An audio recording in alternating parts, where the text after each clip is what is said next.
Olá, boa tarde. Você acompanha agora notícias do Brasil e do mundo desta terça-feira.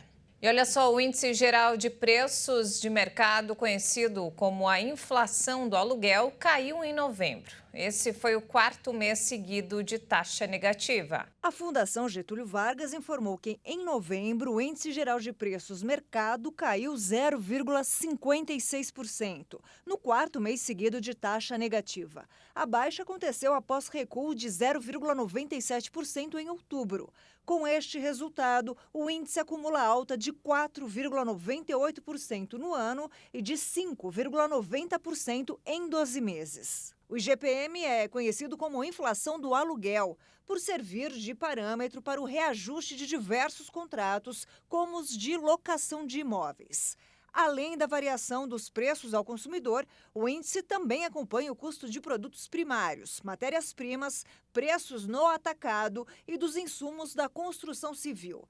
Nessa última apuração, o IGPM registrou deflação menos intensa. A aceleração do índice foi influenciada pela alta de 3 itens dos 3 indicadores que compõem: a soja, a gasolina e a mão de obra da construção. E pelo menos uma pessoa morreu em um deslizamento de terra em Guaratuba, no litoral do Paraná. 15 carros e 6 caminhões teriam sido arrastados. A Defesa Civil afirmou não ter como precisar o número de vítimas e desaparecidos. O deslizamento na divisa entre o Paraná e Santa Catarina aconteceu na noite desta segunda-feira e atingiu os dois sentidos da rodovia, no quilômetro 669. Imagens do local do acidente no Paraná mostram que veículos foram atingidos pelo deslizamento de terra. De acordo com a Polícia Rodoviária Federal, um corpo foi encontrado no local por volta das 10h30 da noite. A Polícia Rodoviária Federal e a concessionária estabeleceram bloqueios de segurança no trecho. Havia congestionamento na região. Segundo a corporação, as buscas foram interrompidas durante a madrugada por conta da instabilidade do tempo. As buscas já foram retomadas e cães farejadores ajudam na procura de pessoas desaparecidas. Socorristas e especialistas em buscas e equipamentos foram enviados de Santa Catarina ao Paraná para auxiliar nos trabalhos de atendimento ao deslizamento de terra. E nos destaques internacionais, olha só, no Havaí, o maior vulcão ativo do mundo entrou em erupção pela primeira vez em quase 40 anos. De acordo com autoridades, não há indicação de ameaça às comunidades próximas e, por isso, nenhuma ordem de evacuação foi emitida. Imagens térmicas fornecidas pelo Serviço Geológico dos Estados Unidos mostram a erupção do Mauna Loa, no Havaí, o maior vulcão ativo do mundo. É a primeira erupção em quase 40 anos. A lava começou a fluir por volta da meia-noite de domingo na cratera. Os fluxos estão contidos na área da cratera e não ameaçam as comunidades nas encostas, disse o Serviço Geológico. O Observatório de Vulcões do Havaí está em contato com a equipe de gestão de emergência e conduziria um reconhecimento aéreo sobre o vulcão de 4.168 metros de altitude. Autoridades do Havaí disseram que nenhuma ordem de retirada foi emitida, embora a área da cratera e várias estradas na região estivessem fechadas.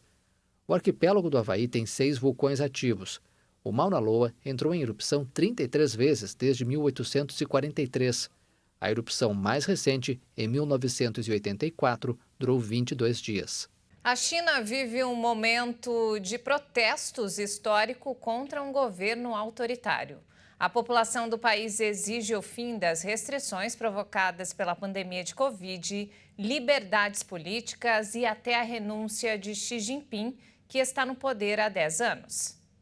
Manifestantes saíram às ruas de várias cidades chinesas, incluindo a capital Pequim e a maior metrópole, capital financeira do país, Xangai. Várias províncias também estão sendo abaladas pelos protestos que pedem a renúncia do presidente Xi Jinping e o fim das rigorosas regras de combate à Covid, que incluem o isolamento de cidades inteiras e frequentes testes em massa.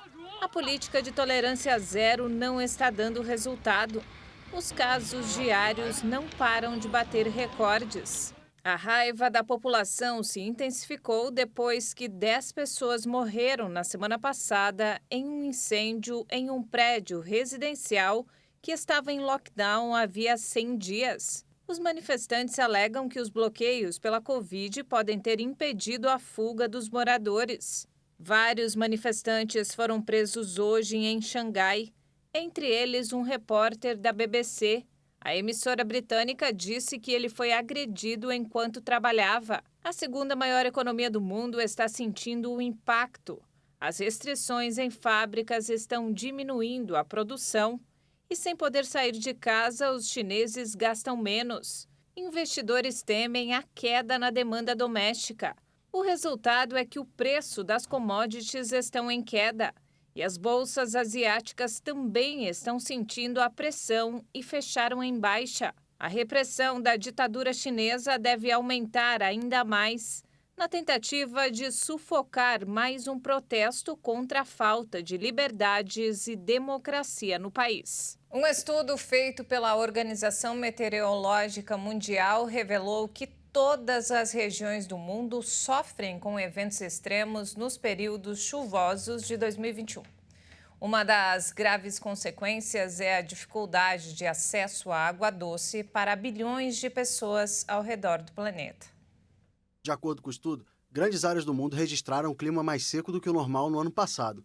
Na América do Sul, uma seca persistente afetou o Rio Paraná e o Rio da Prata. Por outro lado, foram registrados fluxos de rios acima do normal em algumas bacias na América do Norte, no norte da Amazônia, no sul da África, na China e no norte da Índia. Além de causarem enchentes e secas, os eventos extremos dificultaram o acesso de bilhões de pessoas à água doce. Atualmente, cerca de 3 bilhões e 600 milhões de pessoas têm acesso insuficiente ao insumo durante pelo menos um mês por ano. O número pode ultrapassar a marca de 5 bilhões de pessoas em 2050. O estudo também informou que 74% dos desastres naturais entre os anos de 2001 e 2018 estiveram relacionados à água.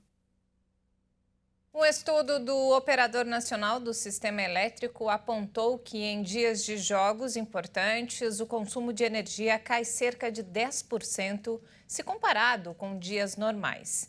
Quem conta pra gente o motivo é a nossa repórter Bruna de Jaimo. É isso mesmo, isso acontece porque muitas pessoas param as suas atividades para assistir aos jogos da seleção. Como é o caso de pessoas que estão em escritórios e desligam o computador para assistir aos jogos. As pessoas também deixam de usar equipamentos como liquidificador, máquina de lavar e aspirador de pó durante os jogos. E isso significa aí uma redução equivalente a cerca de 10% do que é consumido em dias normais. Os dados do Operador Nacional do Sistema Elétrico identificaram que mais ou menos uma hora antes do início dos jogos, o consumo de energia elétrica teve queda de 7.200 megawatts, apresentando um leve aumento durante o intervalo e uma redução drástica na retomada da partida. Segundo o órgão, as copas costumam ter impacto significativo na carga de eletricidade do Sistema Interligado Nacional, que é o sistema de produção e transmissão de energia elétrica do Brasil. E para se ter uma ideia, a redução equivale à soma das cargas médias dos estados do Rio de Janeiro, Minas Gerais e do Distrito Federal, que juntos têm cerca de 40 milhões de habitantes. E como essa Copa é realizada entre novembro e dezembro, que é um período com temperaturas altas em todo o território brasileiro, as variações de carga de energia podem ser ainda maiores do que em outros mundiais. É importante a gente destacar aí que esse tipo de variação pode prejudicar o sistema de abastecimento. Então, o ONS está preparado para esse tipo de alteração.